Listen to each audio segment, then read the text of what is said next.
Halo pemirsa GPR TV dari Sabang sampai Merauke, dari Miangas hingga Pulau Rote. Bertemu lagi bersama saya Bilqis Sabila dalam program Kominfo Newsroom. Halo pemirsa GPR TV dari Sabang sampai Merauke.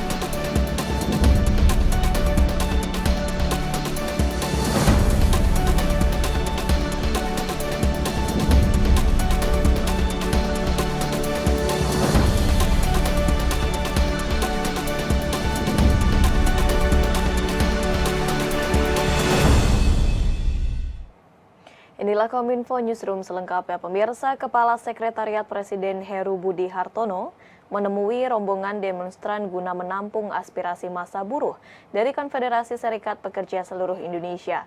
Massa buruh berkumpul menolak kenaikan bahan bakar minyak.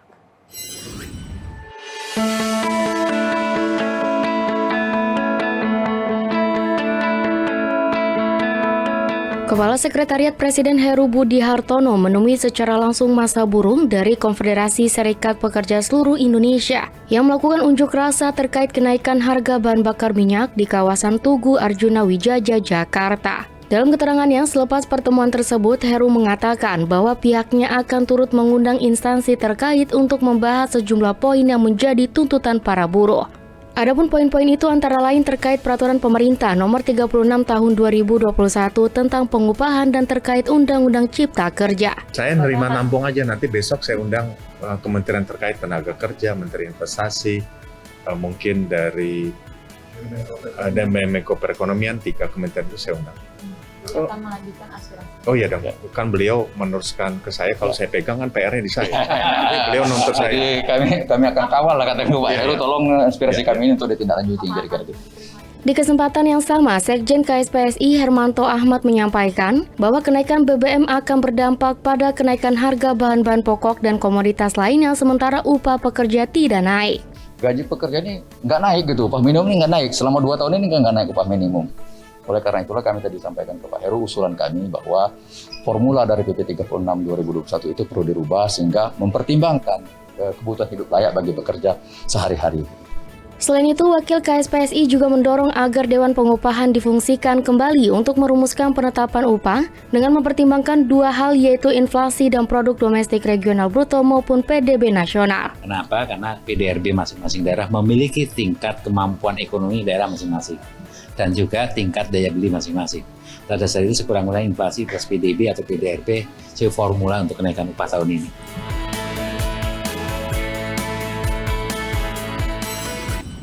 Heru Budi Hartono membantah klaim peretas atau hacker beranonim Bjorka yang mengaku telah membobol data dan dokumen persuratan istana. Heru menegaskan keamanan surat-surat Presiden Joko Widodo berlapis-lapis. Terkait dugaan kebocoran sejumlah data milik tokoh publik termasuk surat-surat yang ditujukan kepada Presiden Joko Widodo, Kepala Sekretariat Presiden Heru Budi Hartono meyakini tak ada data atau dokumen rahasia Presiden Joko Widodo yang diretas oleh hacker Bjorka. Heru mengatakan bahwa pengamanan website istana sudah cukup aman. Itu bisa masuk, itu paling masuk yang bisa di daftar isi aja. Artinya surat-surat, isi surat itu tidak akan Saya yakin nggak? sejauh ini. Enggak. Karena kan saya yang tahu. Kalaupun bisa meratas paling masuk ke window awal, dan window awal itu kan banyak pagernya lah. Menyikapi dugaan kebocoran data ini, Heru menerangkan seluruh pihak terkait sudah menggelar rapat untuk mengantisipasi adanya serangan hacker, di mana pengamanan cyber juga sudah lebih diperkuat. Meratas itu kan negara Republik Indonesia ini tidak hanya batasan-batasan itu NKRI, Pulau Jauh, batasan wilayah. Sekarang kan sudah lebih maju. Batasan-batasan secara elektronik juga itu adalah batasan negara Republik Indonesia. Saya yakin kementerian terkait, lembaga terkait akan melakukan sesuai dengan fungsinya. Sementara itu pemirsa, Menteri Komunikasi dan Informatika Johnny G. Plate mengajak para penyelenggara sistem elektronik lingkup privat bersama-sama lebih berhati-hati dan waspada terhadap serangan siber. Sementara itu Menko Polhukam Mahfud MD menyatakan bahwa penyelidikan terhadap sosok peretas masih terus dilangsungkan.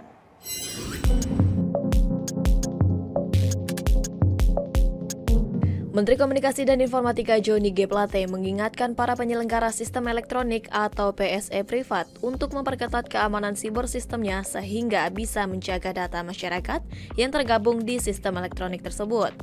Menkominfo Johnny mengingatkan agar para penyelenggara sistem elektronik dapat terus memperbaiki teknologi keamanan siber serta meningkatkan tata kelola serta manajemen sistem yang paling mumpuni. Di samping itu, koordinasi dan komunikasi dengan pemerintah selaku bagian dari pemegang kepentingan juga diharapkan dapat berjalan dengan lancar. Hal itu disampaikan setelah Menteri Koordinator Bidang Politik Hukum dan Keamanan Mahfud MD mengumumkan pembentukan Satuan Tugas Perlindungan Data. Pak Menko tadi yang terkait dengan sistem elektronik pemerintah. Tapi saat ini saya juga ingin menyampaikan bahwa serangan-serangan cyber juga dilakukan terhadap sistem elektronik privat.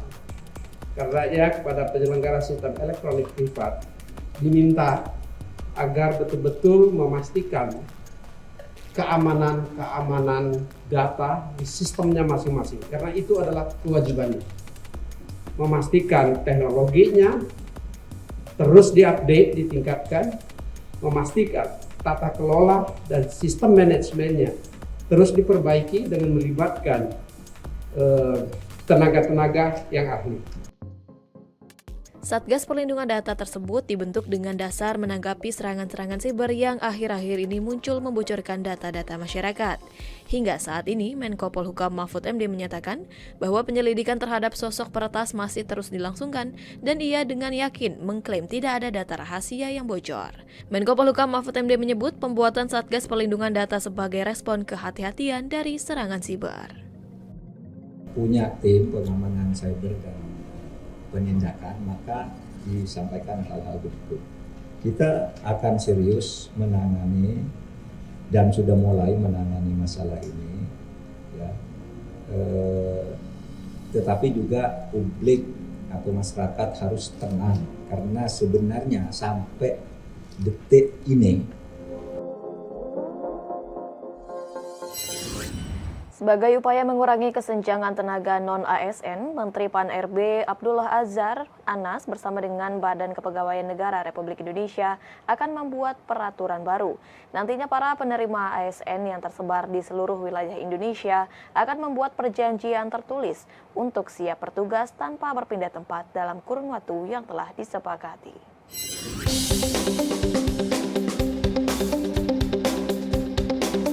Kementerian Pendayagunaan Aparatur Negara dan Reformasi Birokrasi telah menetapkan sebanyak 530.028 kebutuhan aparatur sipil negara nasional tahun 2022.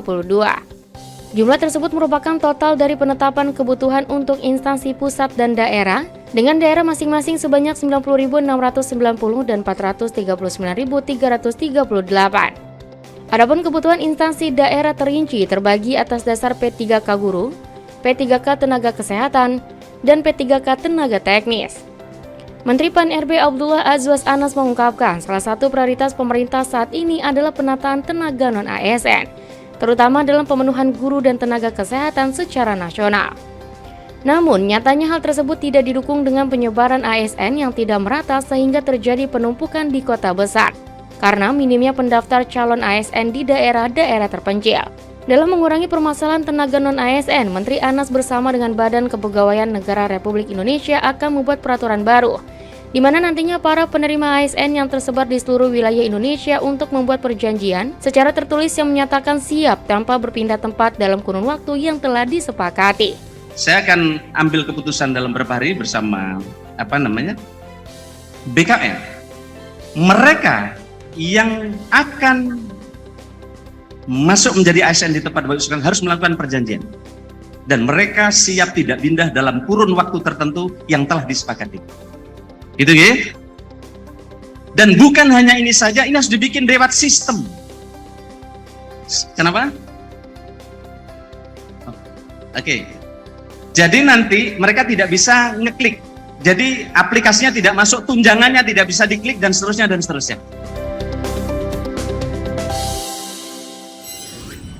Pemirsa, usai jeda yang satu ini kami akan kembali dengan informasi lainnya. Tetaplah bersama kami.